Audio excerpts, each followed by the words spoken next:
This week on Arizona Illustrated, we might not be as politically polarized as we've been led to believe. In fact, most Republicans and most Democrats are really quite ideologically moderate.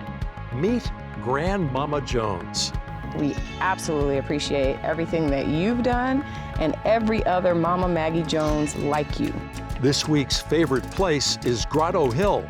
My journey around this spiral path allowed me to experience differing three-dimensional views of the mission. And Sheriff Estrada. You can have an impact on people if you just give them a minute of your time.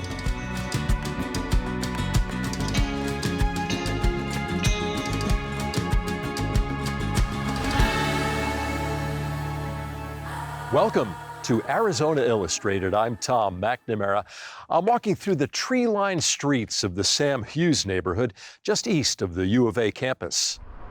Named after a Welsh immigrant who started Tucson's first bank and was instrumental in the establishment of a public education system, the neighborhood is filled with historic homes.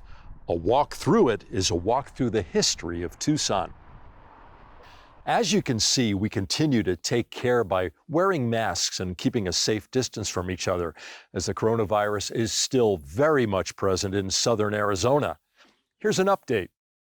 Over the 2-week period of September 20th through October 4th, Pima County's case count of number of cases per 100,000 and the percentage of tests coming back positive continued a consecutive, if slight, decline. Unfortunately, the state's overall numbers rose. Hospital visits for COVID-like illnesses in Pima County rose slightly, however, remain below the minimal transmission level of 5%. For more coronavirus information, including a link to the state's data dashboard, visit news.azpm.org. As Election Day nears, we thought it would be a good time to bring you an excerpt from our weekly public affairs program, Arizona 360. Along with races for the White House and Senate, Arizonans have two statewide propositions to consider. Prop 207 would legalize recreational marijuana for adults 21 and over, and Prop 208 would tax the wealthy to raise funding for public education. Tony Paniagua looked at both. Marijuana is legal for medical reasons in Arizona and more than 24 other states, but currently only 11 states allow its possession and use for recreational purposes. They include the neighboring states of California, Colorado, and Nevada. Arizona could join them if voters approve Prop 207, the marijuana legalization initiative. Among other policies described in the proposal, Prop 207 makes it legal for adults 21 and older to grow no more than 6 plants at home. It would place a 16% tax on marijuana sales to be divided among college districts, law enforcement agencies, and other groups. And it would also permit local governments to ban marijuana and control aspects such as zoning and licensing. Lisa James is against it. Prop 207 is 17 pages of sweeping changes to Arizona law that will be virtually impossible to change for the foreseeable future. We reached the spokesperson in favor of the proposition by Zoom audio. The option is, do you want to sell marijuana in a store where someone is checking an ID, or do you want it to continue to be sold on a street corner? Another proposition just as divisive deals with education. Proposition 208 is known as the Teacher Salaries and Schools Initiative. It would impose a new 3.5% tax surcharge on incomes exceeding $250,000 for individuals, or $500,000 for a couple filing jointly. The funds raised would be used to hire and pay teachers and support staff and help with mentoring and training. This 2020 proposition comes on the heels of 2018's Red for Ed movement, which led to rallies and more funding for teachers. And they were going to give us a 20% raise. And it turned out it really wasn't a 20% raise. Those against it include Governor Doug Ducey and the Southern Arizona Leadership Council. It will increase the funding, and there's a lot of questions about the amount of funding that will actually make it to the school districts. But it targets purely salary structure and really does not hit or impact the kids and the students. 207 and 208 are statewide propositions, but residents throughout Arizona may see additional local ballot measures. With the 2020 election right around the corner, it may seem as though our community is more divided than ever. But with the coronavirus pandemic looming, issues like public health and economic well-being become ever more pertinent. These are issues that impact all of us in a deeply personal way. And as a result, they might actually be having an unexpected and positive impact as to how we view one another. 2020 has thrown all of us for a loop, especially when it comes to our politics. This is Politics as Unusual. I don't wear masks like him. Every time you see him, he's got a mask. He's a fool, an absolute fool to talk that way. Candidates, congresspeople, elites in Washington are without any doubt more extreme and more polarized than the American public themselves. And this is a trend that we have seen going on for several years. In fact, most Republicans and most Democrats are really quite ideologically moderate.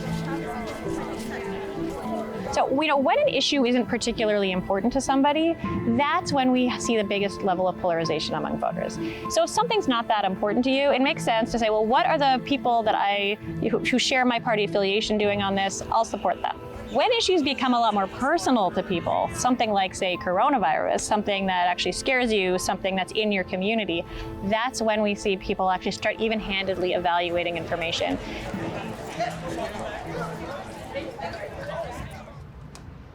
So I did a really interesting study with some co-authors across the country at different universities.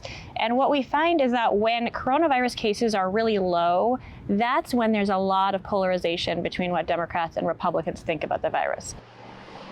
But what's interesting is that as coronavirus increases in someone's county, then we see partisans really coming together. And I think that's why we do see, for example, here in Arizona, a large majority of people who wear masks and who want mask mandates, despite the fact that they're not uniformly getting that message, particularly from Republican elites. So there is more polarization in Washington. Once issues become important, that's where we see Democrats and Republicans starting to come to some agreement.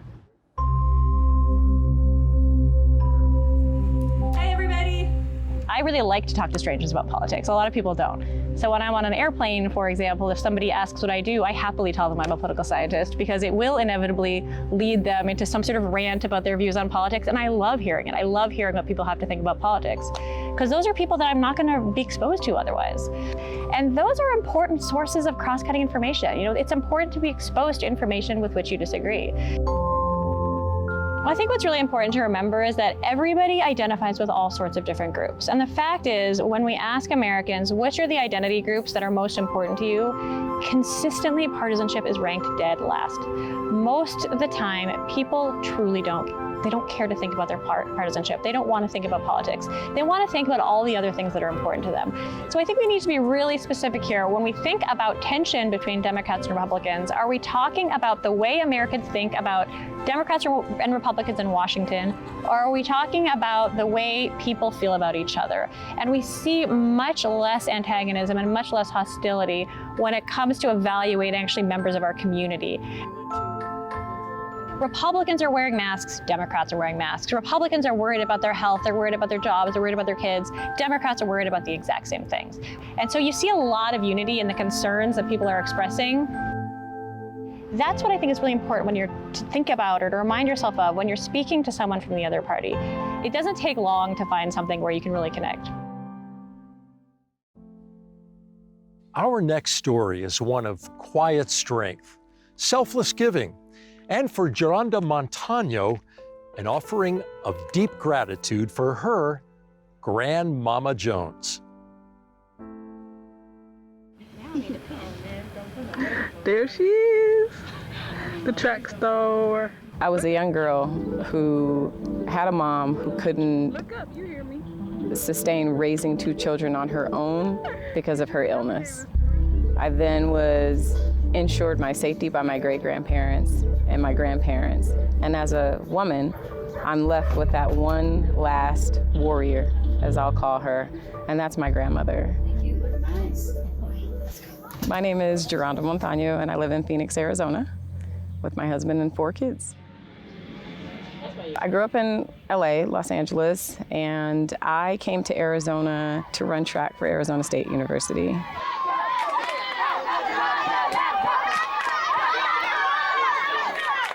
came to Arizona and never went back, never wanted to live in LA again. So the media that you're drawn to, do you believe that it shapes you as an individual, your perception of who you should be, and teen culture? I work in prevention. I'm what's considered a professional preventionist, which basically means I go onto school campuses and educate students on how to stay away from risk. I've been in that field for almost 18 years now. Oh, yeah. My grandmother's name is Maggie Jones, and I always called her Mom growing up. What is she doing? Oh my God. You know how many videos we have and you are in none of them? Really? Yes. My grandmother's 85 now, and you wouldn't know it. She could probably run around the block. But at her height, she was almost 6 feet tall.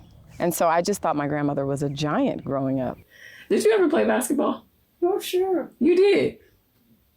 Shoot, I was a real basketball player. Oh, okay. You didn't know that? No, I knew you liked basketball a lot. Oh, yeah, I used to play in tournaments and everything. What? So my grandmother was born in Texas, in a very small town in Texas called Kildare. And there was a migration from the South to Los Angeles. That's where the jobs were. That's where a lot of Black Americans were going at the time, just for a better opportunity. And so they went to California, and from that point on, she's lived in LA, so since she was 12 years old. She's a crossing guard, and she has been there for almost 40 years. Everyone who passes by there knows her, and it's a pretty busy street. Hi, Mom Maggie. I just want to say you're one of the best street crossing guard in the world. And you are the sunshine of this corner.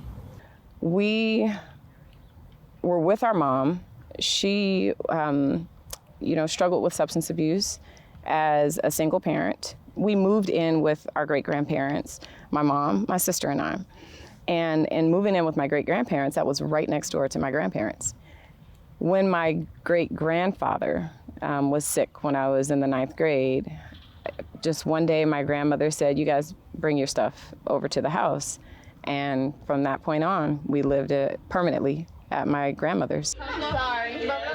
She made sure that we had everything we needed. You know, whenever you come in the house, you're just welcome. You just feel like you're supposed to be there. Anybody who knew us then knew that my mom was starting to spiral. She was really having a hard time. I don't know, how did you deal with her as she was struggling with everything? Yeah. It wasn't easy, but it wasn't nothing I didn't know what to do about it.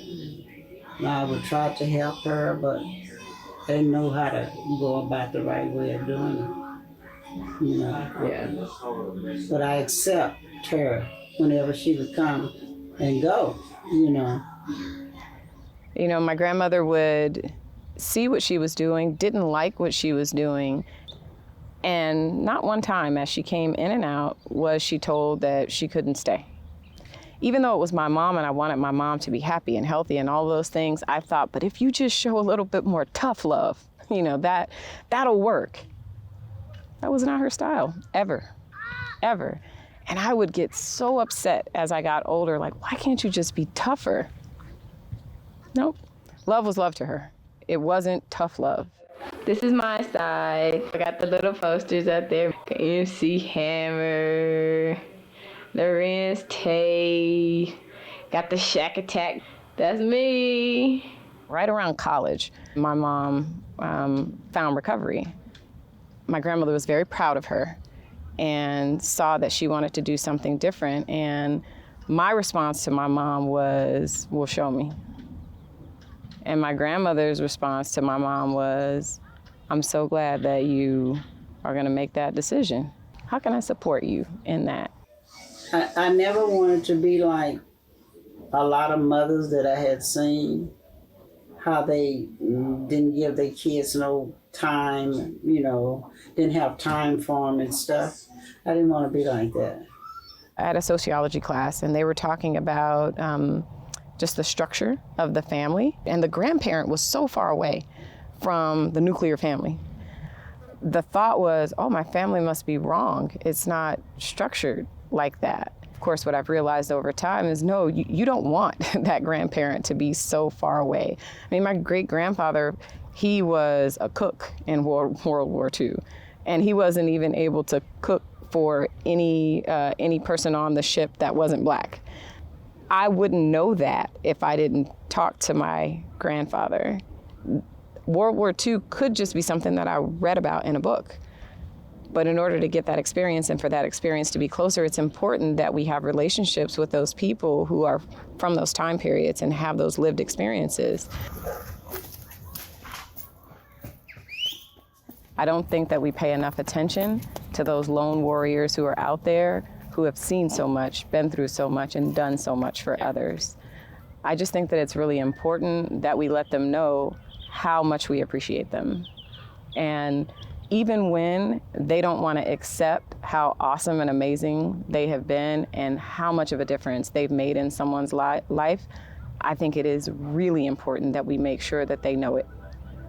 Because we may not get another chance. We don't know when it will be the last time for us to say to them, thank you. What you have done for me saved my life. We absolutely appreciate everything that you've done and every other Mama Maggie Jones like you.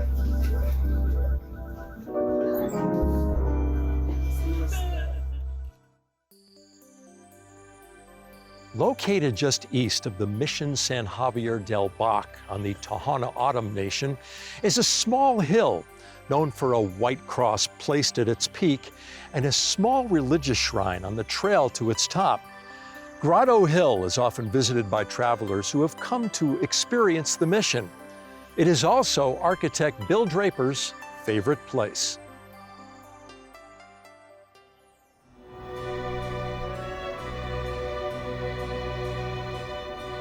Grotto Hill is located just east of the Mission San Javier del Bac on the Tohono O'odham Nation.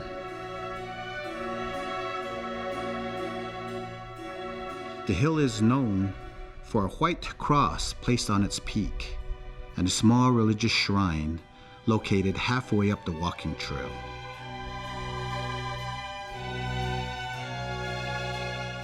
The north-facing shrine is a replica of the Grotto of Lourdes to honor the Virgin Mary, located in France. This irregularly shaped shallow cave or grotto, built in 1908, is a perfect place for prayers and reflection.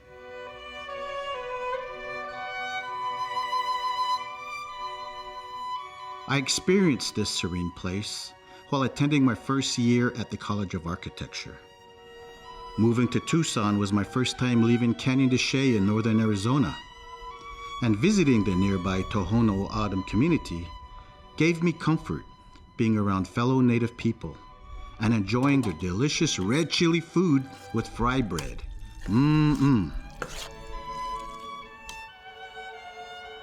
There exists a 360-degree wide panoramic view of the four surrounding mountains: the Santa Catalina, the Rincon, the Santa Rita, and the Tucson Mountains.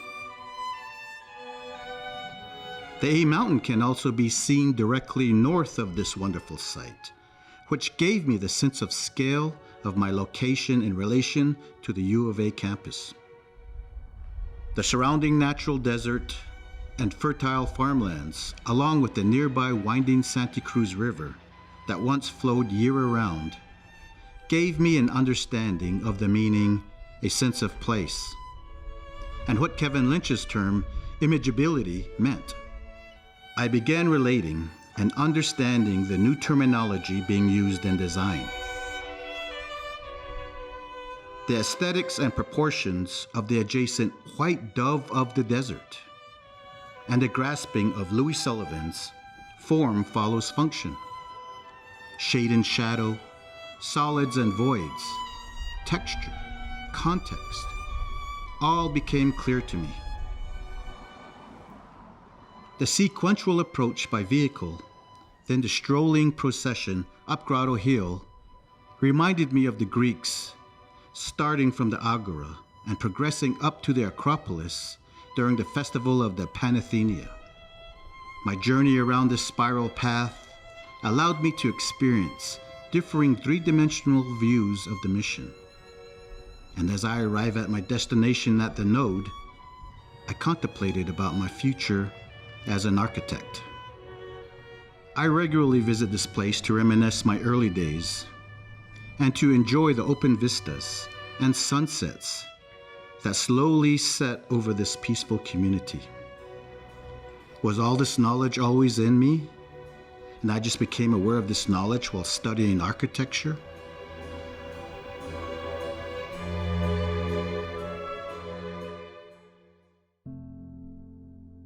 Elections often bring change, and that's a certainty in Santa Cruz County, where for the first time since 1992, residents will elect a new sheriff. Sheriff Tony Estrada is retiring after a law enforcement career that spanned over 50 years. A career, he says, that's been an honor and a blessing.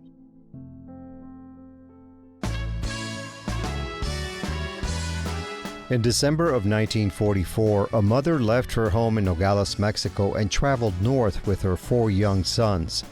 They entered another world just a few blocks away and changed the trajectory of their lives. Antonio Estrada was the youngest of these boys. He was less than 2 years old. My recollection, my father had already immigrated and he was working here. Relatively easy to get us immigrated. My mother saved money. She paid pennies so she could get us immigrated, and she succeeded. My father, all he had to do was get a letter of employment, and that did it. It was simple. Immigration wasn't like it is burdensome today. The family found a place on Terrace Avenue in this neighborhood. They were living in a rich, powerful nation now, but their lives were far from luxurious. 309 Terrace Avenue, right below what was the Elm Tree School, which is now a parking lot for the Sacred Heart Church. Right behind me, where that truck is at, is actually the house that we lived in 1944 when we moved in here. My father, I understand, spent $10 a month. No indoor plumbing, but it was a 3-room house. That's where we came to live. We were what you might consider poor, but we didn't really understand or recognize that at our early age because everybody around us seemed to be in the same situation. You know, as far as food was concerned, we had food on the table, we had a roof over our head. The food wasn't the greatest. We had probably beans, tortillas, soup, things of the nature. Meat, forget meat. I didn't know what a hamburger tasted like or French fries tasted like. And now I can have as many hamburgers and fries as I want, and I don't really want them anymore. Upon graduating from Nogales High School in 1962, Tony Estrada found a job. He married his sweetheart in 1966, and the couple moved to a much larger community in California. It's amazing. We went up there in a 54 Chevrolet. I mean, I had maybe $300 in my pocket for the honeymoon and then to relocate and everything else. She stood by me all of that time. And we were able to partner in such a way that there was nothing we couldn't accomplish. But she was homesick for small-town Nogales. She missed its familiar, friendly faces who spoke Spanish, and she wanted to return to Arizona. As luck would have it, Nogales had a job opening. I heard about the job for a police officer, and I said to myself, a police officer, I weighed 130 pounds. I said, they're gonna kill me. Estrada retired 25 years later and eventually thought about running for the Santa Cruz County Board of Supervisors. However, while meeting with friends at the Americana Hotel, someone recommended he run for sheriff instead. Put your law enforcement experience to work, they said.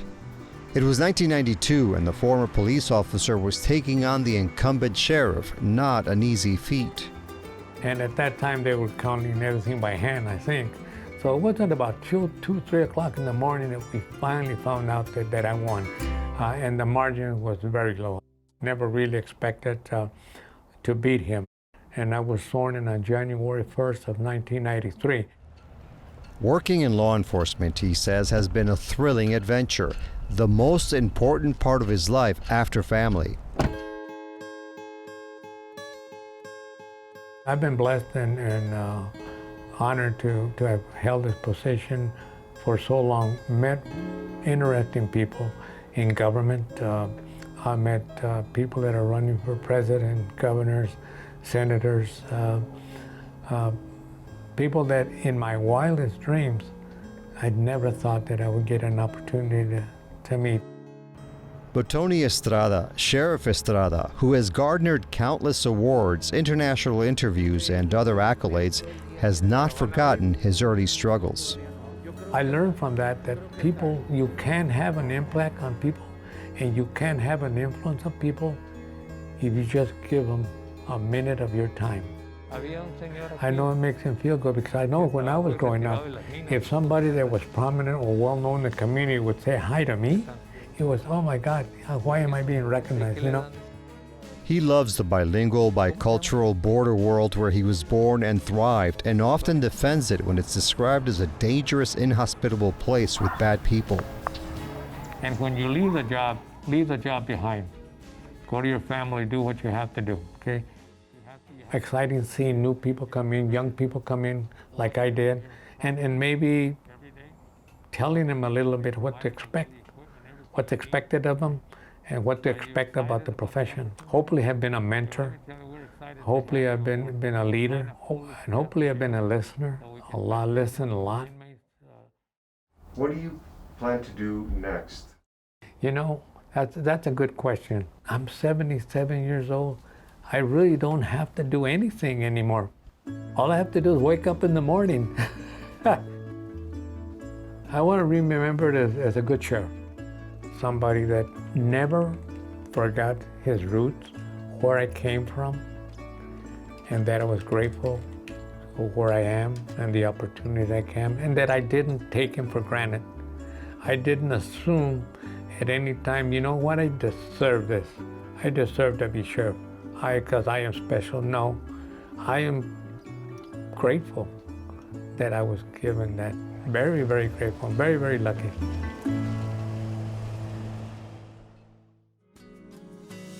Thank you for joining us here on Arizona Illustrated.